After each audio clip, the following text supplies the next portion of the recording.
মহারাজ কৃষ্ণচন্দ্রের রাজসভায় একজন লোক মাঝে মাঝেই আসতো। সে লোকটা নানা ভাষায় কথা বলতো।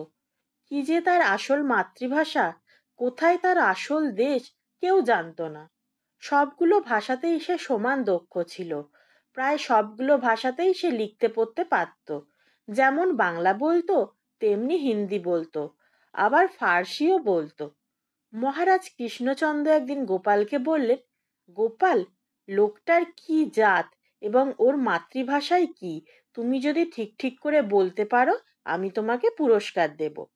মহারাজের কথা শুনে গোপাল বলল, এ আর এমন কি ব্যাপার, আমি দুদিনের মধ্যেই ঠিক বলে দিতে পারবো। গোপালের কথা শুনে মন্ত্রীমশাই বললেন, ওহে গোপাল, কাজটা অত সোজা নয়, তুমি যতটা সোজা ভাবছো। লোকটা তোমার থেকেও অনেক বেশি শেয়ানা, ও সহজে ধরা দেবে না। গোপাল বলল, মন্ত্রীমশাই, আমার নামও গোপাল ভাঁড়, দেখবেন আমি লোকটির আসল পরিচয় ঠিক বের করে নেব। পরদিন গোপাল অনেক আগেই এসে রাজসভার দ্বারের একপাশে লুকিয়ে দাঁড়িয়ে রইল, কারণ বিশেষ একটি কাজে ওই দিনই ওই লোকটি রাজসভায় আসার কথা ছিল। কিছুক্ষণ পরেই ওই লোকটা এলো। গোপাল তখন বেরোতে যাবার ভান করে আচমকা লোকটাকে ধাক্কা দিল।